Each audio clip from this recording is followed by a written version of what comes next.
हमारे हृदय को उत्साह से भर देता है।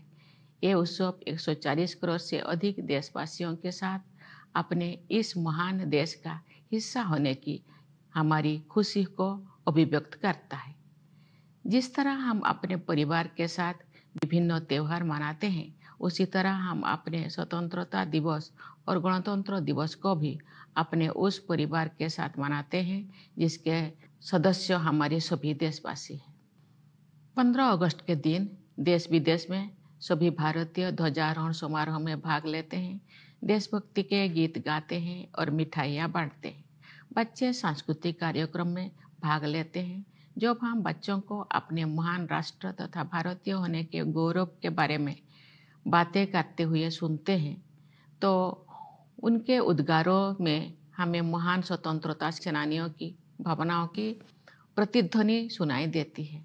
हमें ये अनुभव होता है कि हम उस परंपरा का हिस्सा है जो स्वाधीनता सेनानियों के सपनों और उन भावी पीढ़ियों की आकांक्षाओं को एक कड़ी में पिरोते हैं, जो आने वाली वर्षों में हमारे राष्ट्र को अपना संपूर्ण गौरव पुनः प्राप्त करते हुए देखेंगे। इतिहास की इस श्रृंखला की एक कड़ी होने का बोध हमारे अंदर विनम्रता का संचार करता है।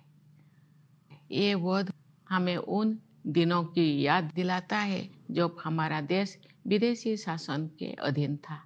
राष्ट्रभक्ति और वीरता से ओतप्रोत देश प्रेमियों ने अनेक जोखिम उठाए और सर्वोच्च बलिदान दिए। हम उनकी पावन स्मृति को नमन करते हैं।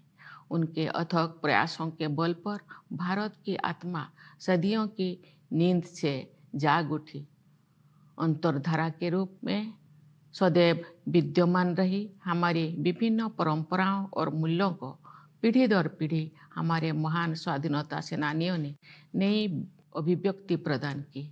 मार्गदर्शक नक्षत्र की तरह राष्ट्रपिता महात्मा गांधी ने स्वाधीनता संग्राम की विभिन्न परंपराओं और उनकी विविध अभिव्यक्तियों को एकजुट किया। साथ ही सरदार पटेल, नेताजी सुभाष चंद्र बोस और बाबा साहेब आम्बेडकर तथा भगत सिंह और चंद्रशेखर आजाद जैसे अनेक महान जननायक भी सक्रिय थे। ये एक राष्ट्रव्यापी आंदोलन था जिसमें सभी समुदायों ने भाग लिया। आदिवासियों में तिलका मांझी, बिरसा मुंडा, लक्ष्मण नायक और फूलो जानो जैसे कई अन्य लोग थे जिनके बलिदान की अब सराहना हो रही है। हमने भगवान बिरसा मुंडा की जयंती को जनजातीय गौरव दिवस के रूप में मनाना शुरू किया है। अगले वर्ष उनकी 150वीं जयंती का उत्सव राष्ट्रीय पुनर्जागरण में उनके योगदान को और अधिक गहराई से सम्मान देने का अवसर होगा। मेरे प्यारे देशवासियों, आज 14 अगस्त को हमारे देश विभाजन विभीषिका स्मृति दिवस मना रहा है। ये विभाजन की भयावहता को याद करने का दिन है। जब हमारे महान राष्ट्रों का विभाजन हुआ तो लाखों लोगों को मजबूरन पलायन करना पड़ा। लाखों लोगों को अपनी जान गंवानी पड़ी। स्वतंत्रता दिवस मनाने से एक दिन पहले हम उस अभूतपूर्व मानवीय त्रासदी को याद करते हैं और उन परिवारों के साथ एकजुट होकर खड़े होते हैं जो छिन्न भिन्न कर दिए गए थे। हम अपने संविधान की 75वीं वर्षगांठ मना रहे हैं। हमारी नवस्वाधीन राष्ट्र की यात्रा में गंभीर बाधाएं आई है। न्याय, समानता, स्वतंत्रता और बंधुता के संवैधानिक आदर्शों पर दृढ़ रहते हुए हम इस अभियान के साथ आगे बढ़ रहे हैं कि भारत विश्व पटल पर अपना गौरवशाली स्थान पुनः प्राप्त करे। इस वर्ष हमारे देश में आम चुनाव हुए। कुल मतदाताओं की संख्या लगभग 97 करोड़ थी, जो एक ऐतिहासिक कीर्तिमान है। मानव समुदाय इतिहास की सबसे बड़ी चुनाव प्रक्रिया का साक्षी बने।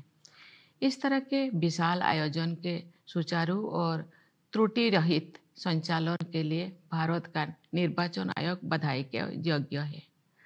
मैं उन सभी कर्मचारियों और सुरक्षा कर्मियों का आभार व्यक्त करती हूँ जिन्होंने भीषण गर्मी का सामना करते हुए मतदाताओं की मदद की। इतनी बड़ी संख्या में लोगों द्वारा मताधिकार का प्रयोग करना वस्तुतः लोकतंत्र की विचारधारा का प्रबल समर्थन है। भारत द्वारा सफलतापूर्वक चुनाव आयोजित करने से पूरे विश्व में लोकतांत्रिक शक्तियों को ताकत मिलती है। मेरे प्यारे देशवासियों, वर्ष 2021 से वर्ष 2024 के बीच 8% की औसत वार्षिक वृद्धि दर हासिल करके भारत सबसे तेज गति से बढ़ने वाली बड़ी अर्थव्यवस्थाओं में शामिल है।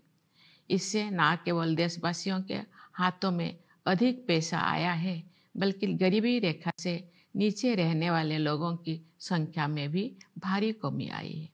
जो लोग अभी भी गरीबी से पीड़ित हैं, उनकी सहायता करने के साथ साथ उन्हें गरीबी से बाहर निकालने के लिए भी सभी प्रयास किए जा रहे हैं। उदाहरण के लिए कोविड-19 के शुरुआती चरण में आरंभ की गई पीएम गरीब कल्याण अन्न योजना के तहत लगभग 80 करोड़ लोगों को मुफ्त राशन दिया जा रहा है, जो ये भी सुनिश्चित करते हैं कि जो लोग हाल ही में गरीबी से बाहर आए हैं, उन्हें पुनः गरीबी में जाने से रोका जा सके। ये हम सभी के लिए गर्व की बात है कि भारत दुनिया की 5वीं सबसे बड़ी अर्थव्यवस्था बन गए हैं और हम शीघ्र ही विश्व की 3 शीर्षस्थ अर्थव्यवस्थाओं में स्थान प्राप्त करने के लिए तैयार है। ये सफलता किसानों और श्रमिकों की अथक मेहनत, नीति निर्माताओं और उद्यमियों की दूरगामी सोच तथा देश के दूरदर्शी नेतृत्व के बल पर ही संभव हो सके है। हमारे अन्नदाता किसानों ने उम्मीदों से बेहतर कृषि उत्पादन सुनिश्चित किया है। ऐसा करके उन्होंने भारत को कृषि क्षेत्र में आत्मनिर्भर बनाने और हमारे देशवासियों को भोजन उपलब्ध कराने में अमूल्य योगदान दिया है। हाल के वर्षों में इंफ्रास्ट्रक्चर को काफ़ी बढ़ावा मिला है। सुविचारित योजनाओं एवं प्रभावी कार्यान्वयन ने सड़कों और राजमार्गों, रेलवे और बंदरगाहों का जाल बिछाने में मदद की है। भावी प्रौद्योगिकी की अद्भुत क्षमता को ध्यान में रखते हुए सरकार ने सेमीकंडक्टर और आर्टिफिशियल इंटेलिजेंस जैसे कई क्षेत्रों को बढ़ावा देने पर विशेष बल दिया है। साथ ही स्टार्टअप्स के लिए एक आदर्श इकोसिस्टम भी बनाया है, जिससे उनके विकास को गति मिलेगी। इससे निवेशकों में भारत के प्रति आकर्षण और अधिक बढ़ गया है। बढ़ती हुई पारदर्शिता के साथ बैंकिंग और वित्तीय क्षेत्रों की कार्यकुशलता में वृद्धि हुई है। इन सभी बदलावों में अगले दौर के आर्थिक सुधारों और आर्थिक विकास के लिए मंच तैयार कर दिया है, जहां से भारत विकसित देशों की श्रेणी में शामिल हो जाएगा।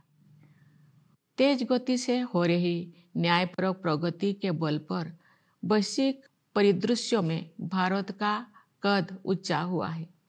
G20 की अपनी अध्यक्षता के सफलतापूर्वक संपन्न होने के बाद भारत में ग्लोबल साउथ को मुखर अभिव्यक्ति देने वाले देश के रूप में अपनी भूमिका को मजबूत बनाया है। भारत अपनी प्रभावशाली स्थिति का उपयोग विश्व शांति और समृद्धि के विस्तार हेतु करना चाहता है। मेरे प्यारे देशवासियों, हमें संविधान निर्माता डॉक्टर B.R. अम्बेडकर के शब्दों को भी सदैव याद रखना चाहिए। उन्होंने ठीक ही कहा था और मैं उन्हें उद्धृत करती हूँ। हमें अपने राजनीतिक लोकतंत्र को सामाजिक लोकतंत्र भी बनाना चाहिए। राजनीतिक लोकतंत्र तब तक नहीं टिक सकता जब तक कि उसके आधार में सामाजिक लोकतंत्र ना हो। राजनीतिक लोकतंत्र की निरंतर प्रगति से सामाजिक लोकतंत्र को मजबूत करने की दिशा में की गई प्रगति की पुष्टि होती है। समावेशी भावना हमारे सामाजिक जीवन के हर पहलू में दिखाई देती है। अपनी विविधताओं और बहुलताओं के साथ हम एक राष्ट्र के रूप में एकजुट होकर एक साथ आगे बढ़ रहे हैं। समावेश के साधन के रूप में अफर्मेटिव एक्शन को मजबूत किया जाना चाहिए। मैं दृढ़ता के साथ ये मानती हूँ कि भारत जैसे विशाल देश में कथित सामाजिक स्तरों के आधार पर कलहों को बढ़ावा देने वाले प्रवृत्तियों को खारिज करना होगा। सामाजिक न्याय सरकार की सर्वोच्च प्राथमिकता है। सरकार ने अनुसूचित जातियों, अनुसूचित जनजातियों और समाज के अन्य हाशियों के वर्गों के कल्याण के लिए अनेक अभूतपूर्व कदम उठाए हैं। उदाहरण के लिए प्रधानमंत्री सामाजिक उत्थान एवं रोजगार आधारित जनकल्याण यानी पीएम सूरज का उद्देश्य हाशिए पर के लोगों को सीधे वित्तीय सहायता प्रदान करना है। प्रधानमंत्री जनजातीय आदिवासी न्याय महाअभियान यानी पीएम जनमन ने एक जन अभियान का रूप ले लिया है। इसके तहत विशेष रूप से कमजोर जनजातीय समूह यानी पीवीटीजी की सामाजिक आर्थिक स्थितियों में सुधार के लिए निर्णायक कदम उठाया जा रहा है। National action for mechanised sanitation ecosystem यानी नमस्ते योजना के तहत यही सुनिश्चित किया जाएगा कि किसी भी सफाई कर्मचारी को सीवर और सेप्टिक टैंक की सफाई के जख्म भरे काम को हाथों से नहीं करना पड़ेगा। न्याय शब्दों के सबसे व्यापक अर्थ में अनेक सामाजिक आयाम सम्मानित हैं। उनमें से 2 आयामों पर मैं विशेष रूप से जोर देना चाहूँगी। वे आयाम हैं स्त्री पुरुष के बीच न्यायपूर्ण समानता तथा क्लाइमेट जस्टिस। हमारे समाज में महिलाओं को केवल समानता का ही नहीं बल्कि समानता से भी ऊपर का दर्जा दिया जाता है। हालांकि उन्हें परंपरागत पूर्वाग्रह का कष्ट भी झेलना पड़ा है, लेकिन मुझे ये जानकर खुशी होती है कि सरकार ने महिला कल्याण और महिला सशक्तिकरण को समान महत्व दिया है। पिछले दशक में इस उद्देश्य के लिए बजट प्रावधान में 3 गुना से अधिक की वृद्धि हुई है। श्रमबल में उनकी भागीदारी बढ़ी है। इस संदर्भ में जन्म के समय बेटियों के अनुपात में हुई उल्लेखनीय सुधार को सबसे उत्साहजनक विकास कहा जा सकता है। महिलाओं को केंद्र में रखते हुए सरकार द्वारा अनेक विशेष योजनाएं भी लागू की गई है। नारी शक्ति बंधन अधिनियम का उद्देश्य महिलाओं का वास्तविक सशक्तिकरण सुनिश्चित करना है। जलवायु परिवर्तन एक यथार्थ का रूप ले चुका है। विकासशील देशों के लिए अपने आर्थिक प्रतिमानों को बदलना और भी अधिक चुनौतीपूर्ण है। फिर भी हमने उस दिशा में आशा से अधिक प्रगति की है। ग्लोबल वार्मिंग के सबसे गंभीर कुप्रभावों से पृथ्वी को बचाने के लिए मानव समुदाय द्वारा किए जा रहे संघर्षों में अग्रणी भूमिका निभाने पर भारत का गर्व है। मैं आप सभी से अनुरोध करती हूँ कि आप अपने जीवन शैली में छोटे छोटे किंतु प्रभावी बदलाव करें तथा जलवायु परिवर्तन की चुनौती का सामना करने में अपना महत्वपूर्ण योगदान दें। न्याय के संदर्भ में मैं ये भी उल्लेख करना चाहती हूँ कि इस वर्ष जुलाई में भारतीय न्याय संहिता को लागू करने में हमने औपनिवेशिक युग के एक और अवशेष को हटा दिया है। नई संहिता का उद्देश्य केवल दंड देने की बजाय अपराध पीड़ितों के लिए न्याय सुनिश्चित करना है। मैं इस बदलाव को स्वाधीनता सेनानियों के प्रति श्रद्धांजलि के रूप में देखती हूँ। मेरे प्यारे देशवासियों, आज के युवा हमारी स्वतंत्रता की शताब्दी तक के अमृतकाल को यानी आज से लगभग 1/4 सदी के कालखंड को स्वरूप प्रदान करेंगे। उनकी ऊर्जा और उत्साह के बल पर ही हमारा देश नई ऊंचाई तक पहुंचेगा। युवाओं के मनोमस्तिष्कों को विकसित करना तथा परंपरा एवं समकालीन ज्ञान के सर्वश्रेष्ठ आयामों को ग्रहण करने वाले नई मानसिकता का निर्माण करना हमारी प्राथमिकता है। इस संदर्भ में वर्ष 2020 से लागू की गई राष्ट्रीय शिक्षा नीति के परिणाम सामने आ रहे हैं।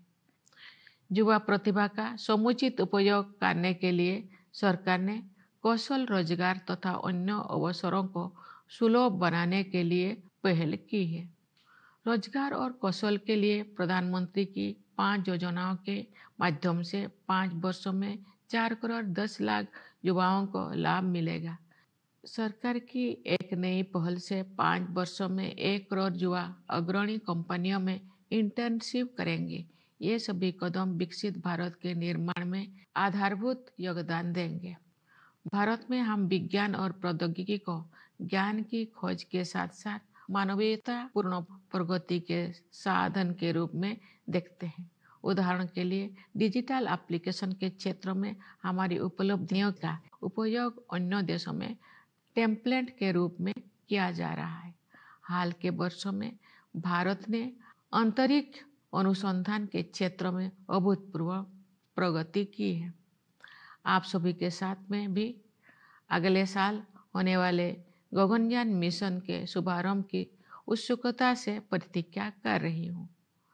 इस मिशन के तहत भारत के पहले मानव अंतरिक्ष यान में भारतीय अंतरिक्ष टीम को अंतरिक्ष में ले जाया जाएगा। खेल के जगत भी एक ऐसा क्षेत्र है जिसमें हमारे देश ने पिछले दशक में बहुत प्रगति की है। सरकार ने खेल के बुनियादी ढांचे के विकास को समुचित प्राथमिकता दी है और इसके परिणाम सामने आ रहे हैं। हाल ही में संपन्न पेरिस ओलंपिक खेलों में भारतीय दल ने अपना उत्कृष्ट प्रयास किया। मैं खिलाड़ियों की निष्ठा और परिश्रम की सराहना करती हूँ। उन्होंने युवाओं में प्रेरणा का संचार किया है। क्रिकेट में भारत ने T20 विश्व कप जीता, जिससे बड़ी संख्या में क्रिकेट प्रेमी आनंदित हुए। शतरंज में विलक्षण प्रतिभा वाले युवा खिलाड़ियों ने देश को गौरवान्वित किया है। इसे शतरंज में भारतीय युग का आरंभ माना जा रहा है। बैडमिंटन, टेनिस और अन्य खेलों में हमारे युवा खिलाड़ी विश्व मंच पर अपनी पहचान बना रहे हैं। उनकी उपलब्धियों ने अगले पीढ़ी को भी प्रेरित किया है।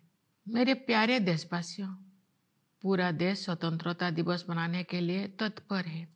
इस उल्लासपूर्ण अवसर पर मैं आप सबको एक बार फिर बधाई देती हूँ। मैं सेनाओं के उन बहादुर जवानों को विशेष बधाई देती हूँ जो अपनी जान का जोखिम उठाते हुए भी हमारे स्वतंत्रता की रक्षा करते हैं। मैं पुलिस और सुरक्षा बलों के कर्मियों को बधाई देती हूँ जो पूरे देश में सतर्कता बनाए रखते हैं। मैं न्यायपालिका और सिविल सेवाओं के सदस्यों के साथ साथ विदेशों में नियुक्त हमारे दूतावासों के कर्मियों को भी अपनी शुभकामनाएं देती हूँ। हमारे प्रवासी समुदाय को भी मेरी शुभकामनाएं। आप सब हमारे परिवार का हिस्सा है। आपने अपनी उपलब्धियों से हमें गौरवान्वित किया है। आप सब विदेशों में भारत की संस्कृति और विरासत का गर्व के साथ प्रतिनिधित्व करते हैं। एक बार फिर मेरी ओर से सभी को स्वाधीनता दिवस की हार्दिक शुभकामनाएं। धन्यवाद। जय हिंद, जय भारत।